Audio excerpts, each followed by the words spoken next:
7 new titles on the top 10 this week, including at least 2 brand new series. So there's a whole lot of new stuff to talk about.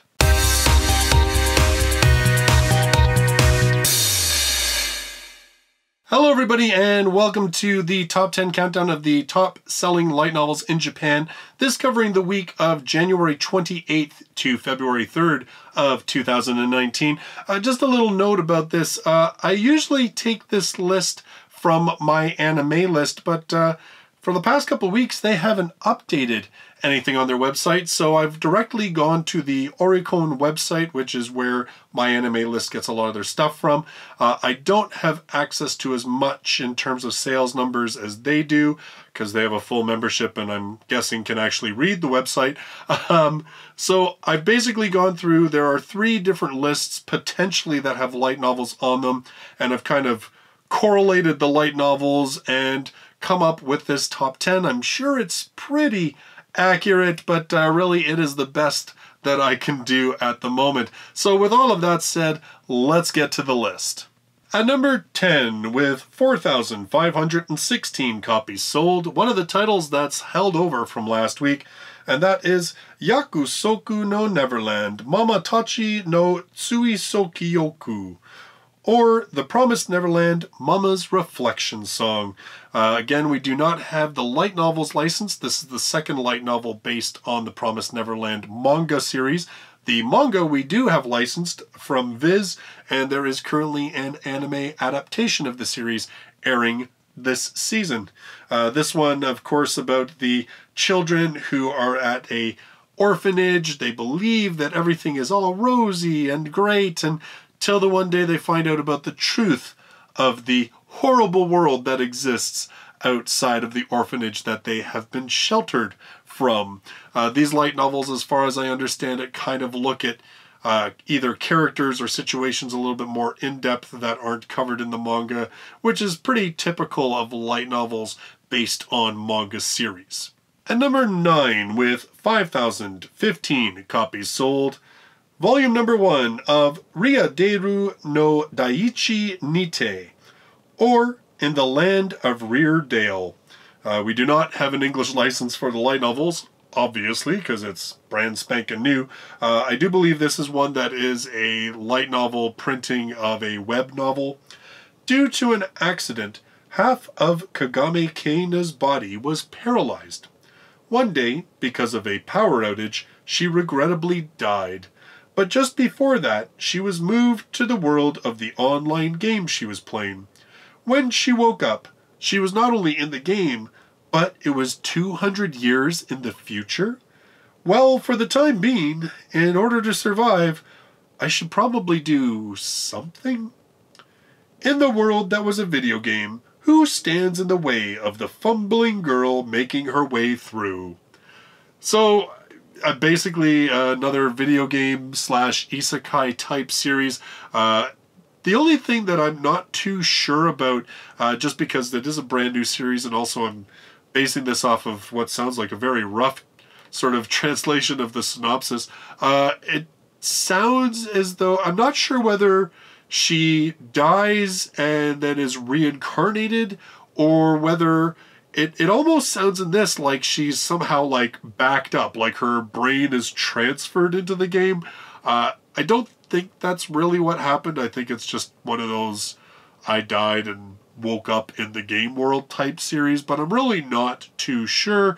Again, it's another series, we've seen this happening recently. The Gate is like this. I know there was at least one other one that Kyle on the podcast was talking about, where characters end up in video games that they played in the world, but it's hundreds of years in the future where their previous deeds are all sort of past history. I kind of like that idea. This sounds like it's sort of the same idea in that long-running vein. At number 8, with 5,058 copies sold, Volume 5 of Kyūtei Shinkan Monogatari, which roughly comes out to Court Priest's Story. We do not have a license for this series, and to be honest, there's really not a lot of information I could find on this series in English.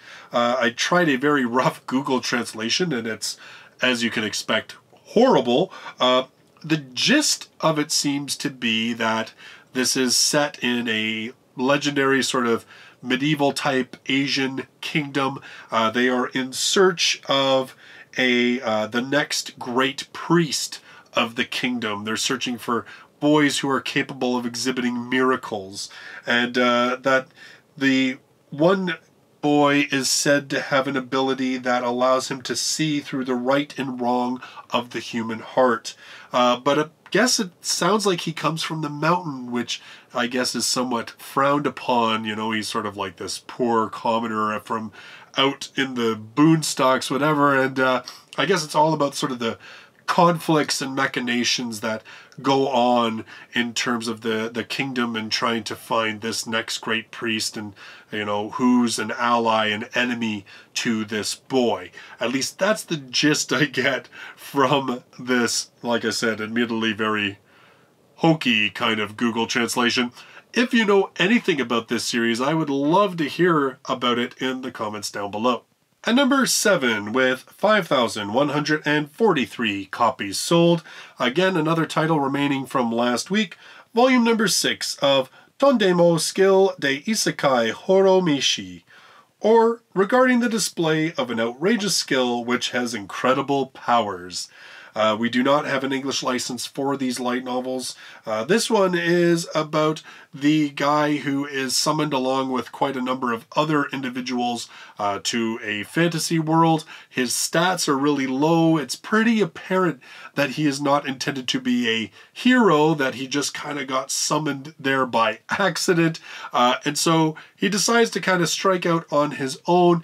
The only ability that he has is Net Supermarket, which allows him to basically summon foods from our world to this fantasy world. But it turns out that the summoned food is not only delicious and, you know, considered exotic because it's, well, you know, it's from another world, but also produces incredible stats. I've heard from quite a number of you that this is actually a really good series. And again, I don't know if we'll ever get it in English. I am curious to know more about it. A lot of you said, you know, that it was really good and that it was kind of cool, but I didn't really get the gist from a lot of you about what the big story is actually about. Like, is he gonna fight demon lords and stuff, or is it just sort of like taking it day by day and just getting embroiled in silly little side adventures? I'm just kind of curious about that aspect of the book. At number 6, with 5,259 copies sold, Volume 8 of Saikyou Mahoushi no Inton Keikaku, or The Strongest Mage's Retirement Plan. We do not have a license for these light novels. 100 years ago, demons suddenly appeared and attacked humanity. At that time, normal weapons would not even scratch the demons, which caused the human population to decrease drastically. In order to protect themselves, humanity merged into 7 countries. They managed to halt the demons' invasion by their army implementing and using magic. But even now, they battle with the demons to ensure the survival of humanity. On the forefront of the battlefield, constantly risking his life, Ars Reagan finished his military duty at the mere age of 16 and requested his retirement. But the country cannot afford to let go of him. This is because among 100,000 mages, Ars stands at the pinnacle of them all as one of the single-digit number single mages. This one's been on the list before, and in talking to some of you, it sounds like his retirement plan, the retirement plan of the title, is basically how to figure out how to eradicate the demons once and for all, because he realizes that that's pretty much the only way that he's going to get off of the front lines. At least I'm pretty sure that was what some of you said. You know, people fighting demons with magic. I mean, it's always a good story regardless, so I wouldn't mind checking this one out. But for those of you that are familiar with this one, how is it? Pretty good? Decent? Let me know in the comments down below. At number 5, with 5,269 copies sold, it's a brand new series. It's volume number 1 of Sekai saikō no assassin Isekai kizoku ni tensei suru, or The World's Best Assassin, to reincarnate in a different world aristocrat. We do not have an English license for the light novels. Obviously, it's just starting. It is notable, though, because this is the same author as the redo of A Healing Magician. So if you're familiar with that series, maybe it gives a hint as to what this one will be like. The eldest son of the assassin aristocrat Tower Hades. The skill, experience, knowledge of the previous life, magic, all of which grows his power as an assassin. Excellent assassins pass through. He was usually admired as the ideal lord, and behind it wielded a blade as an assassin aristocrat. So it doesn't give you a whole lot of information, but you kind of get the gist. He's a dude from another, like he's isekai'd. I'm guessing he was an assassin before, or had some abilities or magic or something before, and now he's using it to, I am going to guess he's using it to basically eliminate people that threaten him as an aristocrat. That's my guess. I don't really know because, like I said, it's a brand new series. I do believe it's based on a web novel. So, I mean, if you know anything more about this series, I'd really appreciate your information in the comments down below. At number 4, with 5,466 copies sold, volume number 9 of Infinite Dendrogram. This one we do have licensed by J-Novel Club. They're currently caught up basically to this release. They've released volume number 8, so they were just waiting on volume 9 to be released. If J-Novel sticks with their usual sort of situation, I bet they'll start having sort of this released in parts to their members in the next couple of weeks. In the year 2043, Infinite Dendrogram, the world's first successful full-dive VR MMO, was released. In addition to its ability to perfectly simulate the 5 senses, along with its many other amazing features, the game promised to offer players a world full of infinite possibilities. Nearly 2 years later, soon-to-be college freshman Reiji Mukudori is finally able to buy a copy of the game and start playing.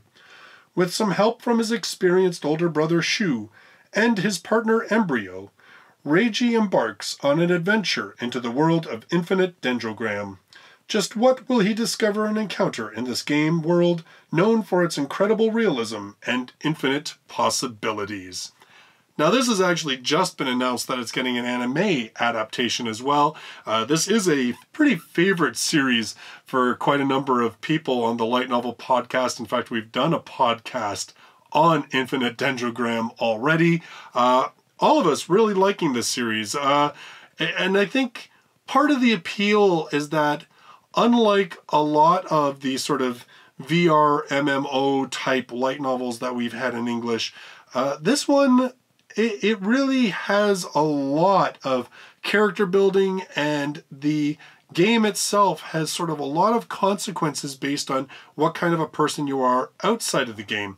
And it's one of the few series that I would say it's almost like a mystery who some of these people are outside of the game, and that's almost part of the mystery that keeps you reading the book.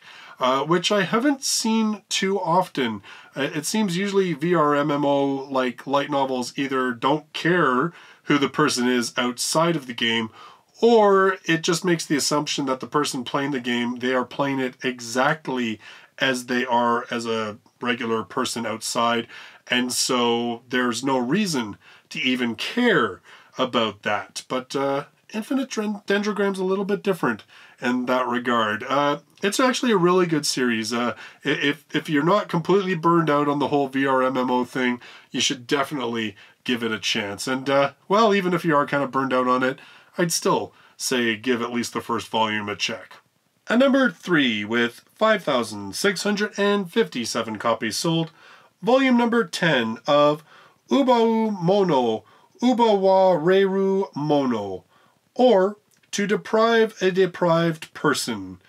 Or on the cover, it actually has in English, Bereave or Bereaved. We do not have an English license for these light novels. Sato Yu is a 12-year-old boy. He is a deprived person. His life is depriving. His stepfather has a large amount of debt.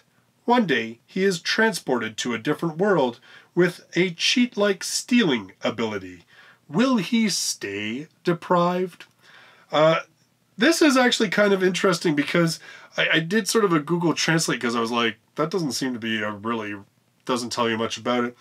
It actually sounds like he was killed by his father-in-law, and that when he's sort of reborn into this other world, he, I guess, is taken in by someone. He's shown some kindness. He thinks, oh, this world's going to be so much better. But then he kind of gets screwed over, and he's just like, he's driven to such anger. He's like, I just want to take everything away from this person who has caused me all of these issues. And that's when he gets this skill of robbery. And I'm guessing if it's, your typical isekai, it's a lot more than just, I knock you down and take your stuff. I bet it actually has to do with things like being able to steal skills and abilities and stuff like that. Like, I bet it's like the whole thing you can basically rob a person of. And I don't know how this series goes with that. Like, I don't know where it takes that. I mean, 10 volumes. It's obviously been ongoing for a while. So I don't know much about this series. If you're familiar with it at all, I'd really like to know, like, what is the series about, really? Like, I mean, okay, he can rob people, but does that mean he becomes like a Robin Hood figure? Or does it mean like he's sort of like a anti-hero where, he's a pretty questionable, sketchy kind of main character? I'd be really curious to know. At number 2, with 5,812 copies sold, volume number 5 of Kaifuku Jutsushi no Yare Naoshi, Sokushi Maho to Skill Copy no Choetsu Heal, or the redo of a healing magician, transcendental healing of instant death magic and skill copying. We do not have an official English license for these light novels, and like I said, this is actually the second series appearing on this top 10 from the same author. Using healing magic on the world itself, I'll start over. Healing magicians cannot fight alone. Keare, who was bound by this common knowledge, was exploited again and again by others. But one day he noticed what lay beyond healing magic, and was convinced that a healing magician was the strongest class. However, by the time he realized that potential, he was deprived of everything. Thus, he used healing magic on the world itself to go back 4 years, deciding to redo everything. This is a heroic tale of one healing magician who became the strongest by using knowledge from his past life and healing magic. Now, this one's been on the list a couple times before, and I almost cringe when I read this is a heroic tale. This is a hardcore revenge tale. We are talking drugs, we are talking rape, we are talking mind-breaking, we are talking slavery, we are like, oh man, it's wow. And I'm not saying, like, the main character basically dishes out everything he got. So it's not like he's just some normal dude who's like, oh, people were kind of mean to me, so now I'm going to go hardcore on everybody. No, he pretty much just decides that he's going to give everybody a taste of what he had to endure. But he endured some pretty awful, awful stuff and deals out some really, really awful stuff. I can't see us ever getting this licensed in English. It's like, considering that we don't really have a lot of eishi type or even like almost hentai-ish type light novels in English, and those are ones where that material isn't even like, it's pretty much consensual. We can't even get that stuff in English, let alone what happens in this series. Yeah, I actually did, like, when somebody told me about what it was about, I thought, oh my gosh, really? And so you can find the manga online, and I looked at a little bit of it, and yeah, it's no joke. Like, it's wow. Yeah, I don't think we're ever gonna get this one in English. Sorry if you were hoping for that, but yeah, I just can't see a company risking the kind of inevitable backlash that they might get over licensing a title like this. Like, man, there's Revenge, and then there's this title. Finally, at number 1, with 24,034 copies sold, Volume 10 of Yokoso Jitsuruyoku Shijo Shugi no Kiyoshitsue, or, as we have it in English, Classroom of the Elite. This one, of course, number 1 on the list last week.